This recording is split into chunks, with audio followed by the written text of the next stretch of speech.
Welcome to the Biocartis webinar, SeptiCyte RAPID for differentiating sepsis from non-infectious systemic inflammation. My name is Jana Badalian. I'm a market manager, I'm a market communications manager for the US office.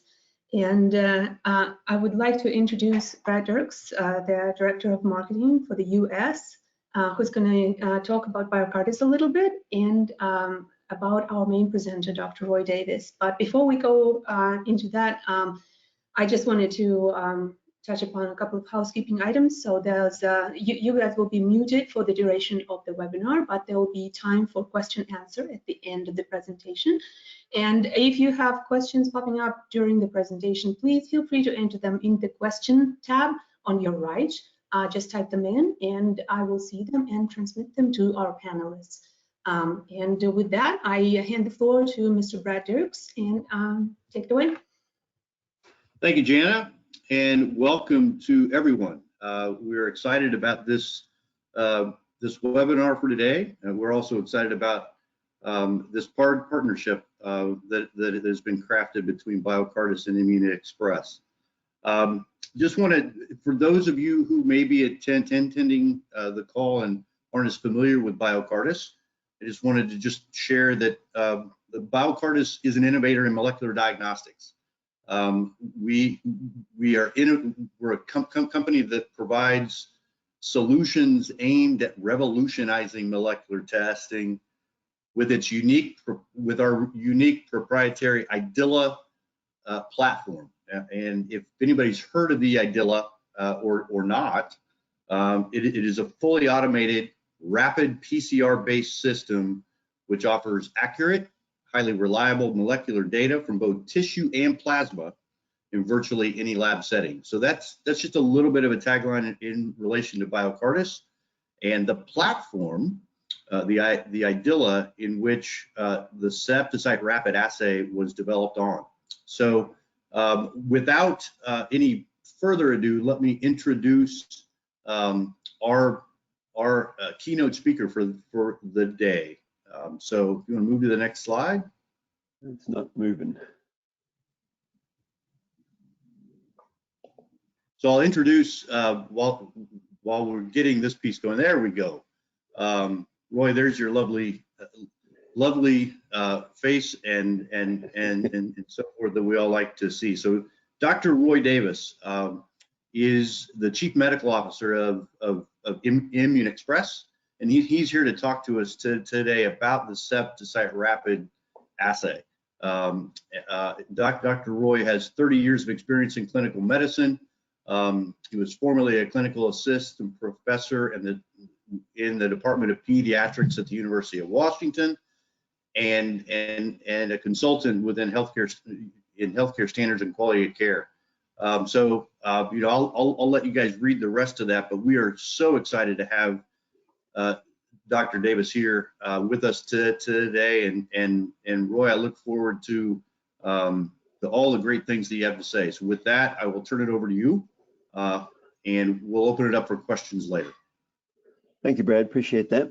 As you can see, I was involved in clinical neonatology and pediatric intensive care for some time, and then became a CMO and became involved in adult intensive care development, and developed sepsis as a project for myself. I developed a modified early warning system for sepsis and worked with Microsoft to develop that within the Providence Health System. And since then joined Immunexpress about 8 years ago, and have been working with them over the last 8 years to develop SeptiCyte RAPID.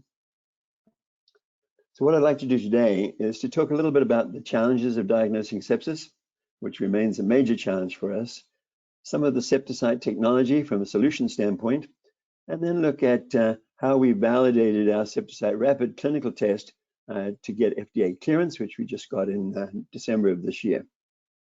We'll review SeptiCyte RAPID and how we see it fitting into the clinical workflow, and how it aligns with the new Surviving Sepsis Campaign guidelines that have just come out in November of this year.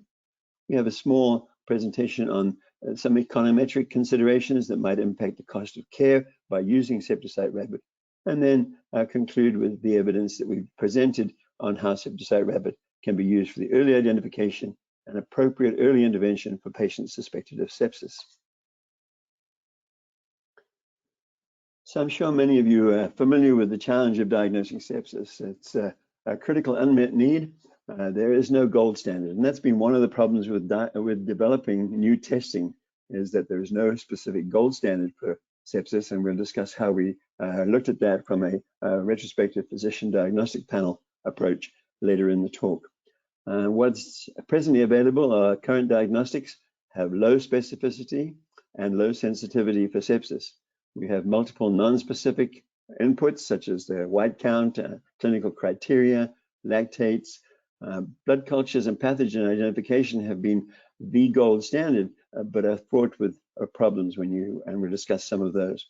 There are some other biomarkers out that are such as CRP and PCT. Those are broad and they're not very specific from the standpoint of sepsis. And so we'll discuss a comparison of those with regards to SeptiCyte RAPID. And then obviously downstream bacterial and viral detection panels followed by antibiotic stewardship is a major part of this process, but those are downstream and frequently take 24, 48, 72 hours to become of value for the diagnosis and treatment of sepsis. So there's current challenges that we need to discriminate SIRS, which is systemic inflammatory response, which is the presentation of sepsis in most cases, from a non-infectious etiology that is also present. And that gives that diagnostic uncertainty. There's a slow turnaround time for the confirmation cultures, as I mentioned, and cultures only provide results in about 10 to 12% of patients who present with possible sepsis. And so there was a need to implement an early diagnostic so that we can impact appropriate therapy and appropriate antibiotic treatment for these patients. So the current approach to diagnostic sepsis is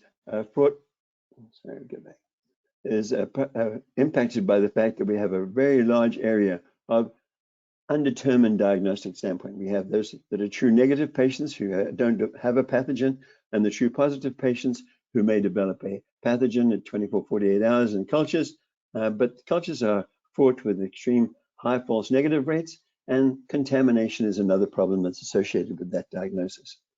So we've developed SeptiCyte RAPID, which has about a 1-hour turnaround time, and that narrows that indeterminate area within the presentation of the diagnosis to a small area of indeterminate with high true positive and true negatives. This gives increased certainty in the diagnosis and allows the physician to make early diagnostic recognition of the disease or the absence of sepsis, and appropriate therapy can be entertained. What is SeptiCyte host response technology and how does it work? The major difference between the present methodologies for diagnosing sepsis and host response is that we are not pathogen oriented. We measure the mRNA in white blood cells that responds to the presence of a systemic infection independent of the type of pathogen. We quantify the expression in 2 white cell genes and look at those from a up and down regulation standpoint. So we're not reliant on finding a pathogen in the blood sample, which we've just mentioned is fraught with problems in relation to that diagnosis. The 1-hour turnaround time then generates a likelihood of sepsis that's presented as a septic score from 0 to 15. It reports this likelihood and probability of infection from the standpoint of that score, and it's independent of the severity of disease presentation. So really sick patients and mildly sick patients who have sepsis does not impact the score. It gives actionable results in nearly 100% of patients who present with this possible diagnosis. So what genes are we looking at from a biomarker standpoint, and how are they managed? From the standpoint of, we look at 2 genes in SeptiCyte RAPID. One is PLA2G7 and the other is PLAC8. These genes, PLAC8 is upregulated and is found in white cells. Both these genes are found in the white cell, and PLAC2G7 is downregulated, giving us a ratio of up and down regulation, which is used to calculate the probability of sepsis and the septic score. This is a TISNE presentation of the gene expressions mapped out. And as you can see from the standpoint of looking at these patients, the patients The patients present with an upregulated and downregulated expression, and the plaque 8 is on the left-hand side. You see marked upregulation with regards to its presentation, and the plaque 2G7, second from the right, has downregulation with very little expression, and it's that ratio of up and down regulation that is used to calculate the septic score and the presence of a systemic host response to the presence of sepsis.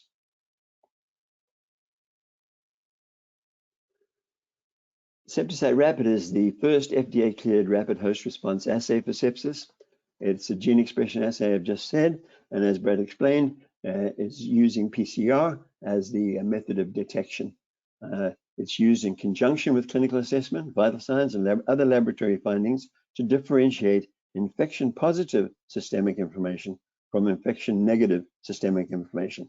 The presenting symptoms of sepsis and non-infectious positive disease is SIRS, and these are the two criteria that we use to initiate that evaluation of possible sepsis in most cases.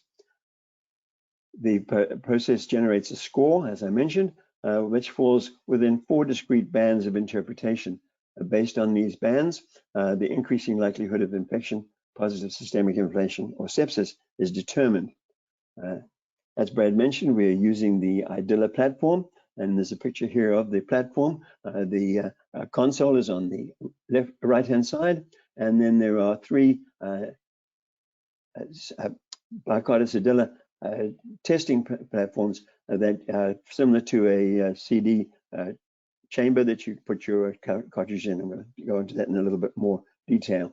This is a small platform, easy to use, and one can use up to 8 systems within one system, so that you can have a redundancy should you need to run more than one test. The SeptiCyte RAPID was initially it's used a predicate that we had FDA clearance in 2017 called SeptiCyte Lab, which actually used 4 genes, but as I demonstrated, the 2 genes that we've chosen had the major difference between the 2 in expression, and the others actually introduced noise. So we developed SeptiCyte RAPID using just the 2 genes.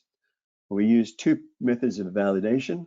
One was a retrospective evaluation from our previous study, which had 356 patients in it, involving a group of patients from the Mars study in Europe and the US Venus trial study that we ran here in the United States, involving a number of different major hospital systems and universities in the country.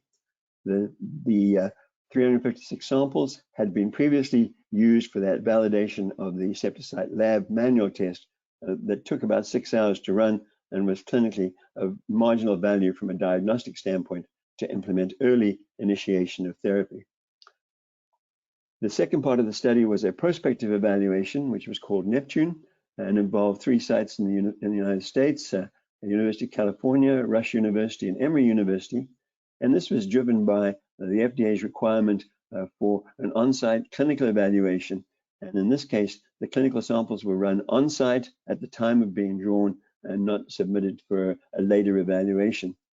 Treating clinicians in this study were blinded to the result of the test, so it was not used to impact therapy at that time. The comparator, as I mentioned earlier, was the major concern, is that there is no gold standard for the diagnosis of sepsis. And in conjunction with discussion with the FDA, we used a retrospective physician diagnosis panel in which there were 3 key opinion leaders in sepsis in the United States, 2 intensivists and an infectious disease expert, who reviewed all the cases after discharge from the hospital with all the information and made a determination of whether these patients had SIRS or sepsis. Based on that panel, those diagnoses were used for the adjudication and validation of the study.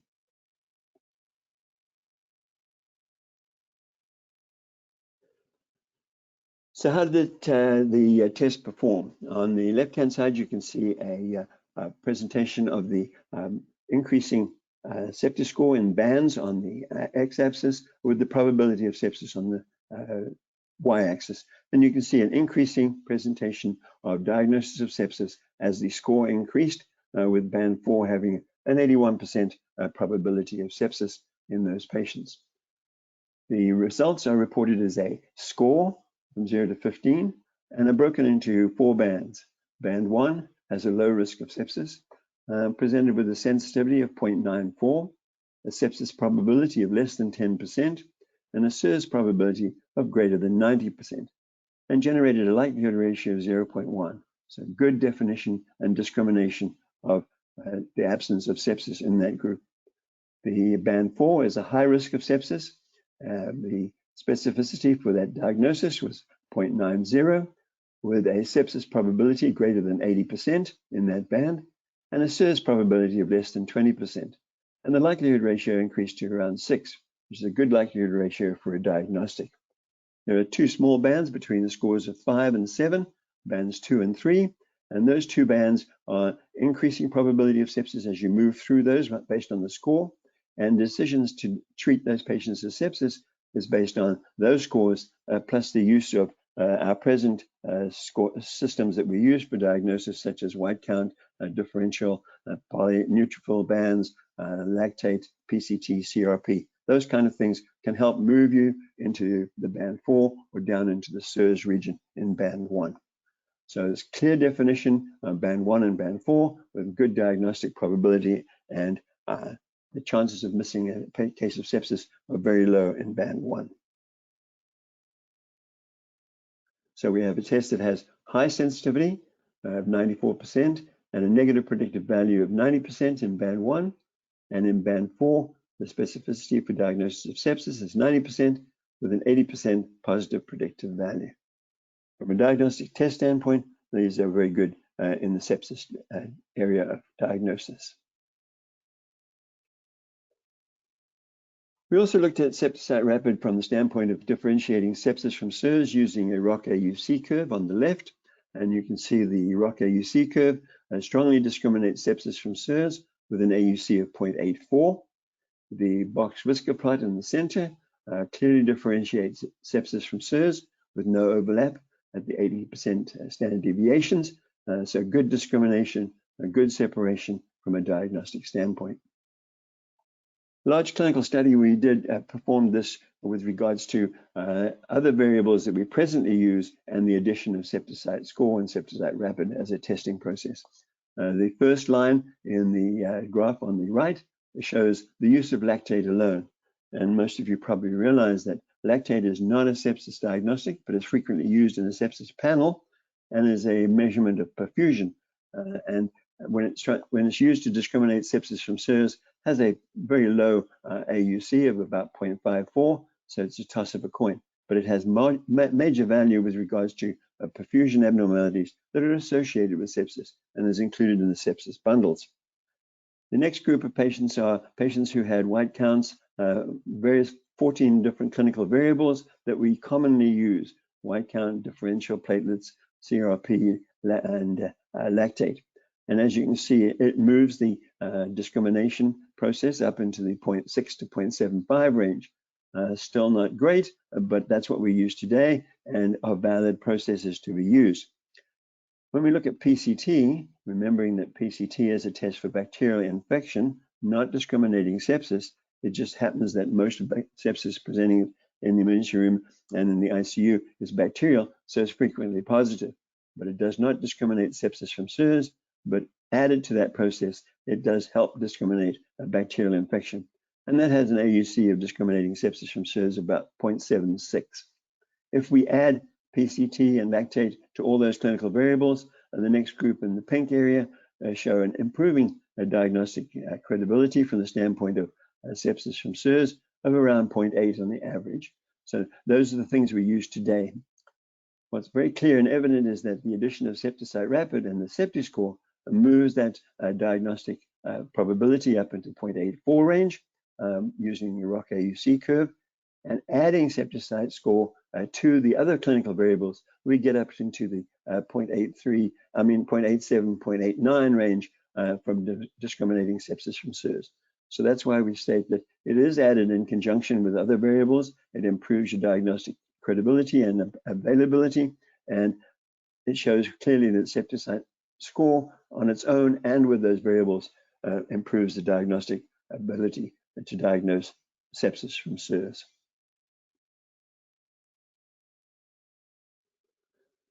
So based on our 510K data, we used the consensus diagnosis by the RPD, which means that 2 of the 3 physicians agreed that the case was sepsis or SIRS, and this broke those down into the 4 bands. And as you can see in the bottom of this table, band 1 has a low risk of sepsis with less than 10% probability of sepsis and a likelihood ratio of 0.15, whereas band 4 has a high probability of sepsis with a 81% of the patients presenting with sepsis in those bands.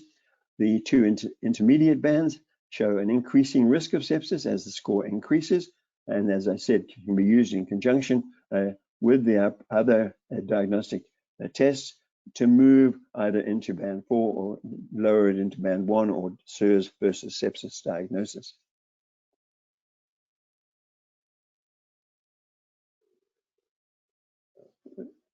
We've talked about the isolation of pathogen being a marginal process with regards to positive results. And in this study of these patients, in 376 patients, there were only 13% of patients who were diagnosed with sepsis had a positive blood culture. And that's not unusual. And as we said before, it's one of the diagnostic problems with regards to this disease process. Sepsis score highly correlated with blood culture positive sepsis. There were no positive blood cultures in band 1, and 90% of the positive blood cultures in sepsis patients were in band 3 or band 4, with the majority being in band 4, as you can see on the table on the right. There were 5 patients in the band 2 range that had positive cultures. 4 of those patients were diagnosed as SIRS by the RPD and felt to be probable contaminants. So from a correlation with positive blood cultures, the correlation is excellent. But as I said, only 13% of the patients with sepsis had positive blood cultures. So the key findings of this clinical validation were that SeptiCyte RAPID results in a sepsis score that strongly discriminates sepsis from SIRS, which is infection-positive systemic inflammation, from infection-negative systemic inflammation. And those clinical signs are what we use to make our initial suspicion of sepsis. The test performance was consistent across both the retrospective studies group and the prospective real-time testing clinical group.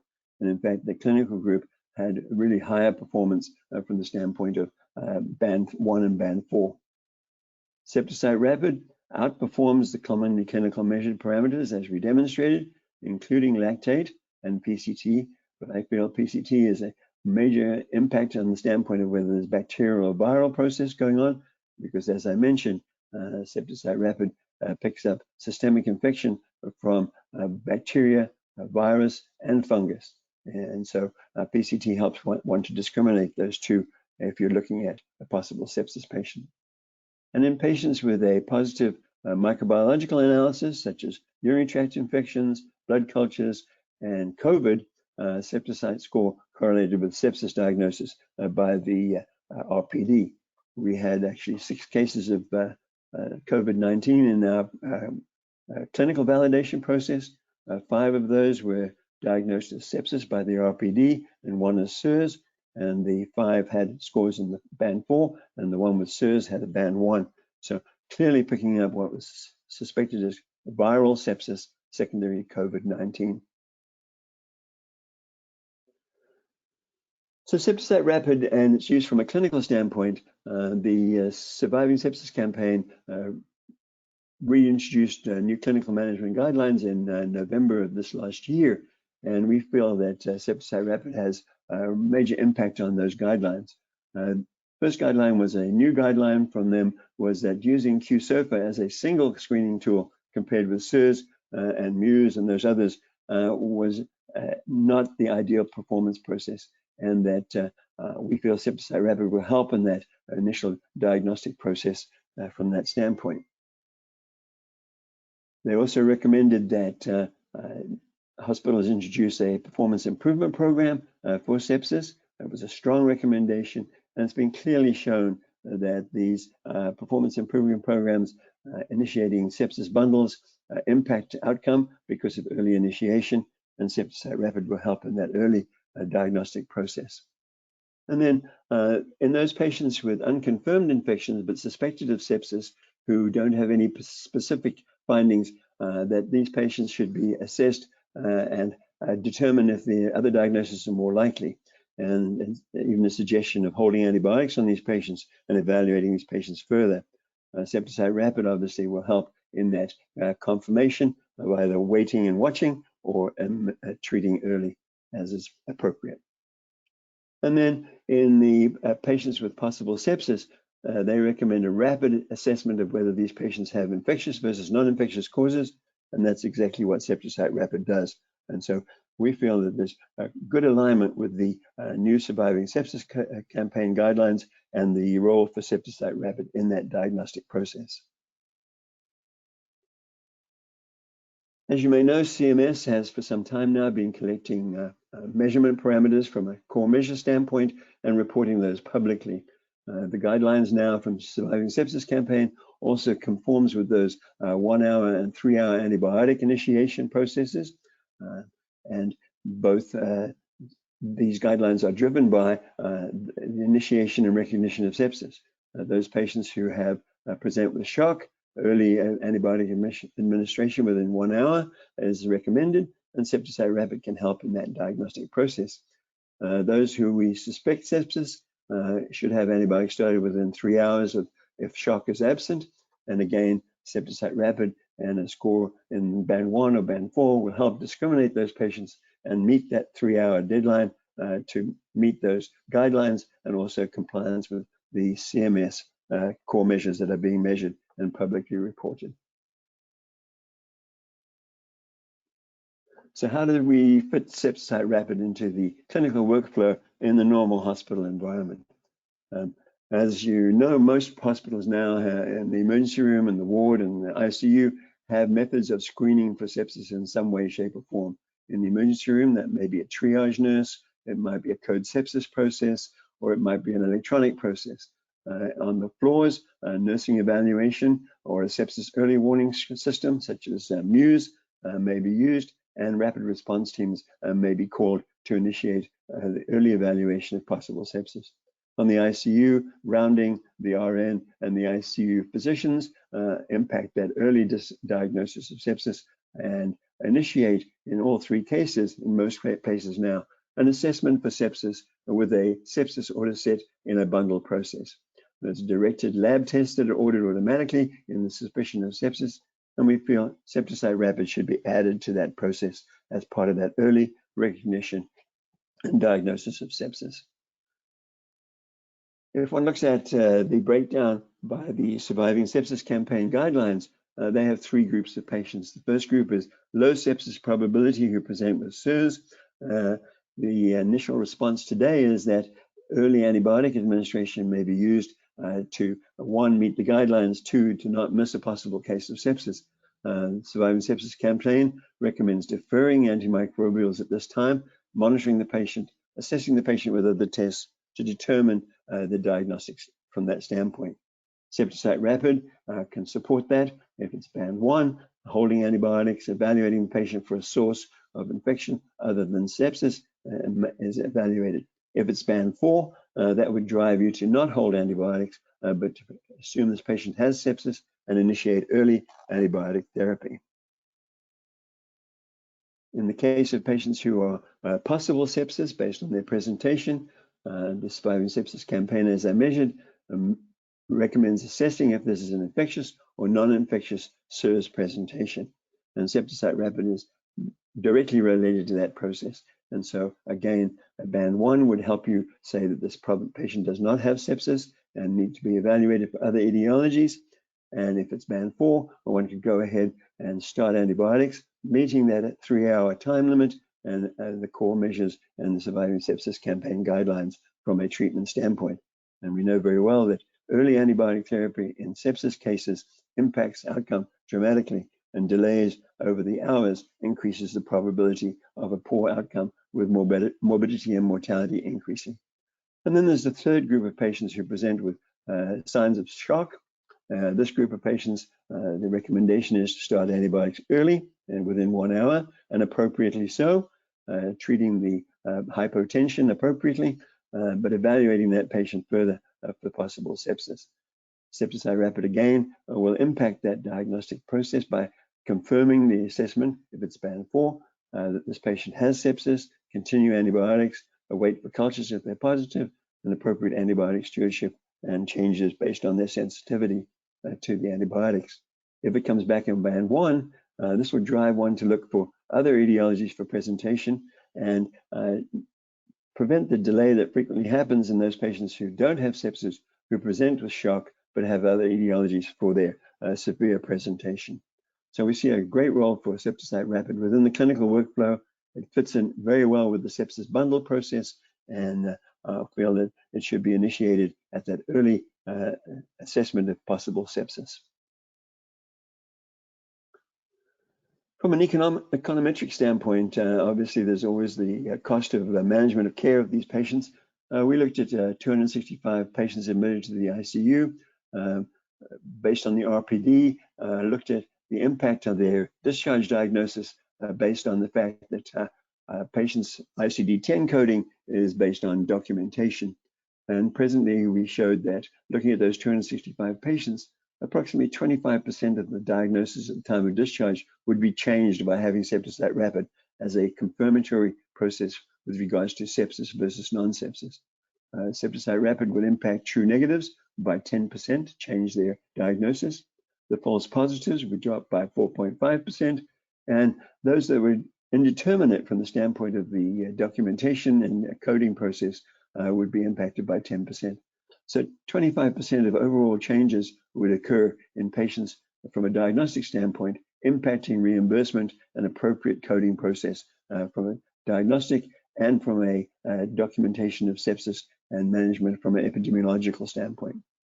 From an econometric standpoint, using the assumptions that a performance improvement program have shown that you can impact cost.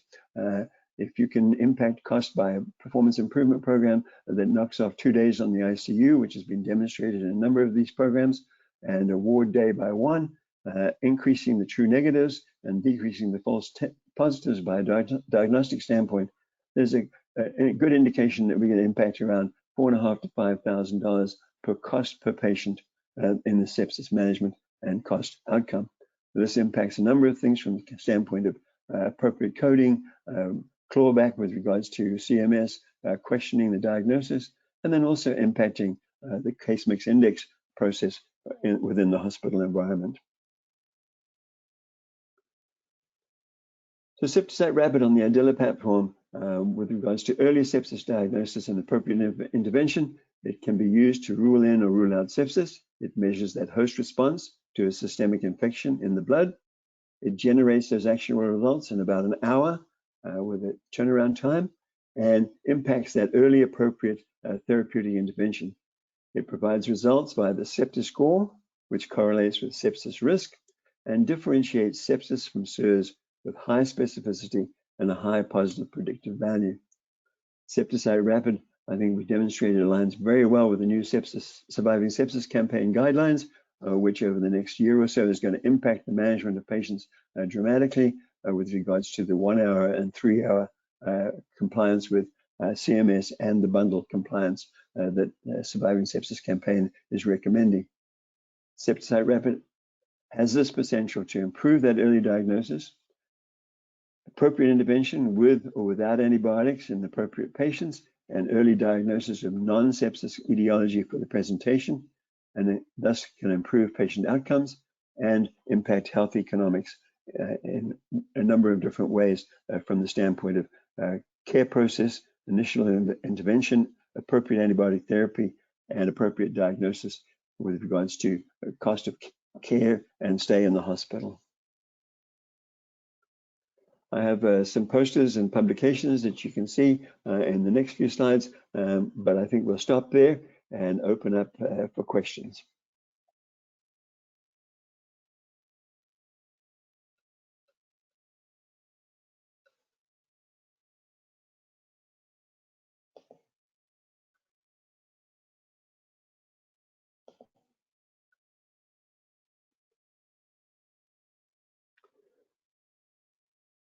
Jana, are there any questions? Dr. Davis, there's some questions, yes. So first question is, thank you for this insightful talk. Several questions. Any insights on how to interpret a test result from patients in various states of immunosuppression? For example, corticosteroids, neutropenia, transplant. Right, we have actually, that's one of the most common questions, and obviously an appropriate one because we're measuring host response, and we know that malignancy and corticosteroids impact that process quite frequently. We've looked at now, I think it's 317 patients out of the 3 studies that we've run that were either had metastatic malignancy on anti-neoplastic medications or had corticosteroids given. And we've shown very clearly that this does not appear to suppress the response and the up and down regulation of these 2 genes. We don't have a lot of patients with leukemia, and that's a group we're looking at further. We only have, I think, about 8 or 10 in that group. The remainder had either corticosteroids or other malignancies or were on anti-neoplastic drugs. So there's pretty good evidence, and we've had a poster on that presented that shows that SeptiCyte RAPID does not appear to be impacted by immunosuppression of those 3 areas that we've looked at so far. We're collecting more patients in that group, and we'll come up with that process. We're at the present looking at a study in the University of Queensland on neutropenic patients. Our test from an analytical standpoint appears to go down to as low as 25 white cells per microliter. So it looks good, but we haven't tested that clinically, and we're getting just over 100 patients with white cells considered with severe neutropenia, and we're going to run the test on that to see if we can show that there's no impact on low white cell counts as long as we have enough duplication and replication within the testing process from a PCR standpoint. Second question from the same person is, do you have any data in pediatric populations? Yeah, obviously that's one of the areas I'm very interested in because it's a major problem, especially in the neonatal group. We have a study going on right now at University of Queensland and at Children's Hospital in Seattle, looking at pediatrics from 1 month to 18 years of age. And we have about 200 patients done. It looks pretty good, but we haven't got the final results on that, and obviously can't do that until we finish the study. We also have 2 institutions who are looking at a proof of concept within the pediatric group in neonates. Dr. Zimmerman at Children's Hospital did do a proof of concept on 60 patients with very clear definitions of severe sepsis and SIRS. We used post-cardiopulmonary bypass patients for SIRS, and those patients with obviously severe sepsis, and showed good discrimination of those 2 groups with regards to the diagnosis of sepsis. But it was a proof of concept, a very controlled process from the standpoint of SIRS versus sepsis. But I think that there's good indication that we will move to pediatrics, and I need to move into the neonatal group. Obviously, that's compromised by the process of prematurity and the maturity of the host response, and those are things we're going to study. So another question is, can repeat testing over time with SeptiCyte, I assume, yeah, that's a great question. Predict prognosis or response? Yeah, that's a great question. In fact, this morning I was talking to a group in Europe where they presented some patients, and they actually had, it's a small group so far with only 40 patients in the group, but they had a test done at admission, 24 hours, and then at discharge. And there's some evidence, there were a couple of patients in there that had scores around 5, 6 on admission, and 24 hours later were in band 4, suggesting that's a possibility that a repeat test on those question mark patients might be valid. A study that needs to be done, I think it's got good information to give us on those questionable patients, and perhaps early sepsis recognition might be helpful. The other interesting process was the patients who are discharged with having had a diagnosis of sepsis, what's their sepsis score at the time of discharge, because readmission rates for sepsis are very high, anywhere from 20 to 40% of patients who have proven sepsis end up being readmitted within 30 days of hospital discharge. So that readmission rate is high, and is that because they still have a indolent sepsis, or that there's a recurrence of the same sepsis.